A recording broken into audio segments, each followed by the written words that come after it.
Oh, it has been quite some time. In the amount of time that has passed since my previous Critical Strike video, I've purchased 2 cars, nearly finished my 3rd semester of college, and moved states. During this time, I have also been playing Critical Strike. And now, after several months, we've got a big new update. Let's take a look. The 5.9.8 update brings us ever closer to Critical Strike 6.0. This update brings 3 new maps, 1 old map, several class balance changes, and of course, Wicked Time. In this video, you and I are going to explore this update. I'll give you as much information as possible. Let's begin with the class balance changes.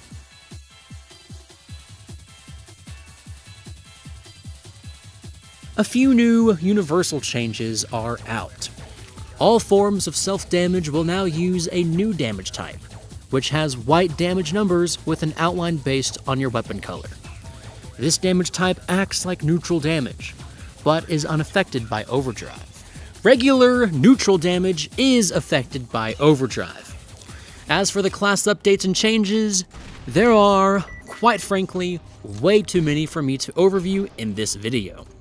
As such, I'll be sure to leave a link down below to the update notes, as well as the separate balance changes list. A few of the big changes to highlight are that Musketeer has overall been nerfed, and reverted pretty much back to the classic version with stationary muskets. Charger's Spike move has been reverted to Barrage.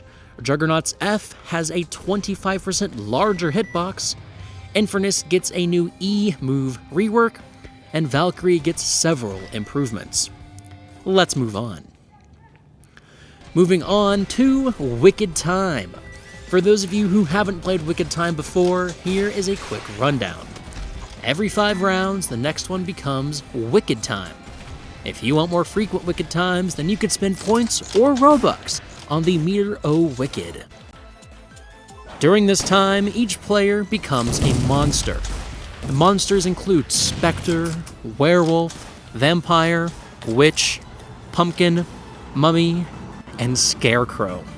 If you'd like to see what each of these monsters does, I'll leave a link to the wiki page down below. The other big news here is the addition of the Scarecrow monster, which, like a lot of the other monsters now, is its own mini class. I'll make another video about that topic. Another big update is that when a player dies, you can swap to their monster by pressing T. I'll try and release a guide on all of this pretty soon, but the big parts are that you can teleport between your placed Scarecrow, you can turn yourself invisible, and you can inflict poison, which, if you didn't know, is just a reskinned burn. And that's just the Scarecrow. Let's go ahead and talk about the rest of it. Actually, there isn't that much more to talk about. It's a little bit late as far as updates concerned. It would have been nice to have this Halloween update around Halloween time.